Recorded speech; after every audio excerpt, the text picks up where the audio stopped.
El 16 de agosto de 2014 se derramaron más de 4.000 barriles de petróleo crudo provenientes de un oleoducto de Pemex a Río San Juan, ubicado en el municipio de Cadereyta, un río que cruza el estado de Nuevo León desde Coahuila hasta Tamaulipas y nutre la presa El Cuchillo, una de las presas de mayor importancia para el suministro de agua de la ciudad de Monterrey.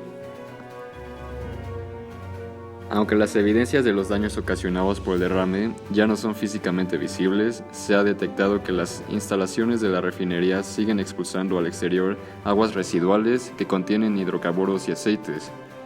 Esto ha provocado un daño sobre la integridad de los elementos naturales como el suelo o los cuerpos de agua superficiales y subterráneos. Ante la evaluación de los daños ocasionados por la refinería, un grupo de residentes y pobladores del municipio de Cadereyta pide que se evalúe la operación de la refinería, con el objetivo de tener la certeza sobre cuál es el impacto ambiental y social de la misma. Antes de analizar las consecuencias y el impacto negativo que ocasionó este derrame en el río San Juan, consideramos importante conocer el por qué resulta tan nocivo para el medio ambiente y la sociedad este tipo de acontecimientos. Entonces, para empezar, analizamos cada sustancia por separado para después entender la manera en que se relacionan al mezclarse en este derrame. Bueno, ¿qué es el petróleo? El petróleo es una sustancia química denominada aceite de roca. Es un líquido natural oleaginoso e inflamable que está constituido por una mezcla de hidrocarburos que se encuentra en la naturaleza, ya sea en estado sólido, líquido o gaseoso. En esas tres fases pueden pasar de una a otra por efectos de cambio de presión y temperatura. Y bueno, también como mencionaba, el petróleo está formado principalmente por hidrocarburos, que son compuestos de hidrógeno y carbón, en su mayoría parafinas, naftenos y aromáticos. Ahora vamos a hablar un poco de las propiedades físico-químicas del petróleo, empezando por su composición química. Como se sabe, el petróleo se compone principalmente de carbono e hidrógeno en la porción de 84-87% de carbono y de 11-14% de hidrógeno.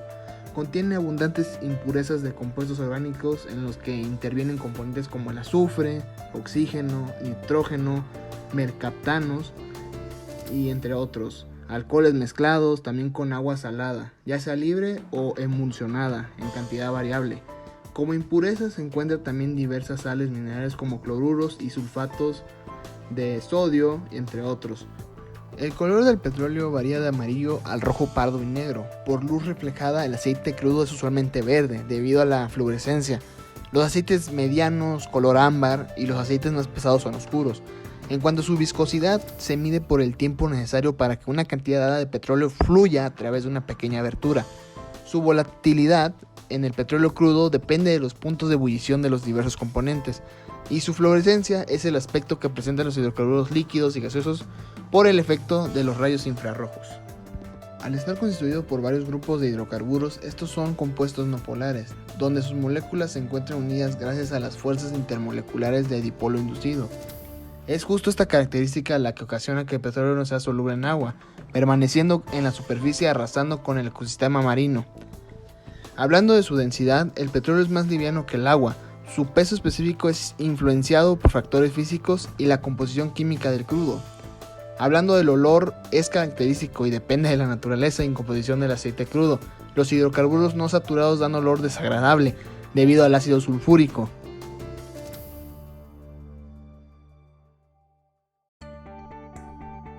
El agua es una sustancia elemental que permite la vida de nuestro planeta. Es un líquido incoloro, inodoro e insípido, el cual en grandes masas adquiere un color azul.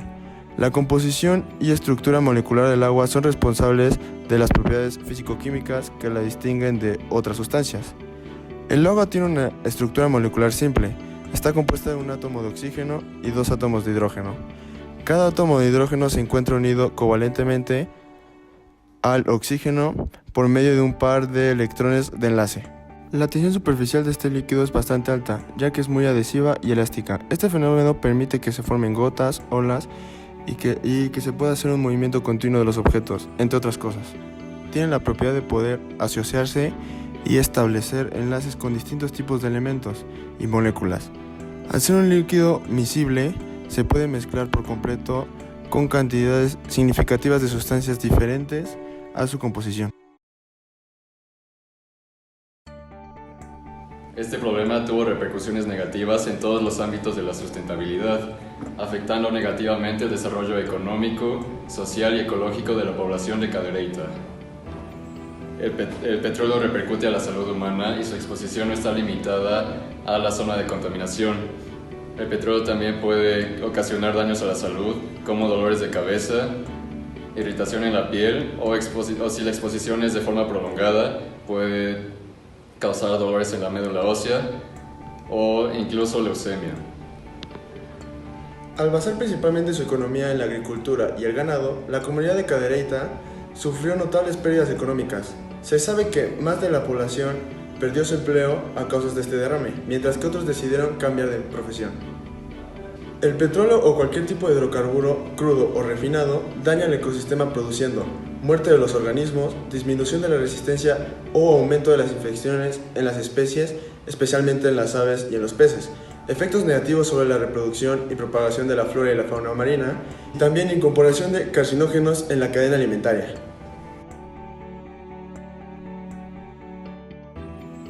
El problema de la contaminación se expresa como un costo social que no es asumido por una persona en particular, pero es sufrido por toda la sociedad.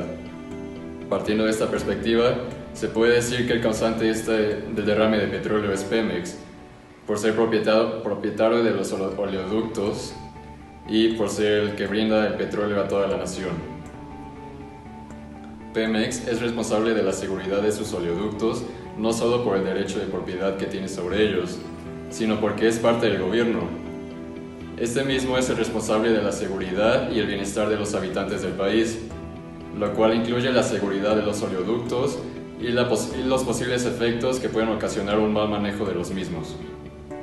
Dicho lo anterior, se puede afirmar lo siguiente: Pemex y el Estado mexicano tienen la responsabilidad impostergable de reparar el daño ocasionado a estas comunidades, pues, como se señaló antes, así considerado en la Ley de Hidrocarburos, en su artículo 47, fracción 9, obliga que Pemex como contratista o asignatario serán responsables de los desperdicios, derrames de hidrocarburos o demás daños que resulten, en términos de las disposiciones jurídicas aplicables.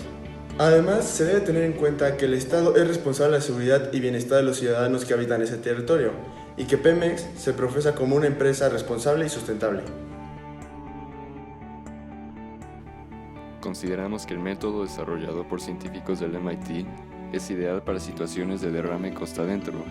Esto quiere decir que justo el escenario del río San Juan en la comunidad de Cadereyta es óptimo para poner este método en práctica. Funciona de la siguiente manera. Es una membrana que está acomodada por estructuras jerárquicas de poros, que a su vez combinan una capa muy delgada de nanoporos con una capa más gruesa de microporos, para limpiar el peso del material no deseado y al mismo tiempo proporcionar resistencia suficiente para resistir la alta presión y el rendimiento. Las membranas se fabrican con propiedades humectantes contrastantes para que sus poros atraigan el aceite y repelan el agua o viceversa. Esto permite que pase un material mientras bloquea el otro con poca resistencia al flujo. El rendimiento puede mejorarse aumentando el gradiente de presión, haciendo que la capa de separación sea muy delgada. La capa delgada con poros a nanoescala permite la separación y la capa gruesa con poros grandes proporciona soporte mecánico. Esta puede ser una opción viable debido a que la fabricación de las membranas podría ser elevada a escala industrial, lo que en teoría debería llevar a un gran volumen de producción y finalmente a un bajo precio. De hecho, al día de hoy se han conseguido en pruebas de laboratorio el 99.99% de eficiencia en la separación de petróleo y agua. Lo que se lograría con esta propuesta sería eliminar los residuos que puedan quedar restantes tras el derrame, para así limpiar el agua del río. Y aunque limpiar totalmente el suelo contaminado podría tomar más tiempo, una vez el río esté limpio, su agua esté limpia, no será problema para mejorar en cada aspecto que haya resultado contaminado y afectado.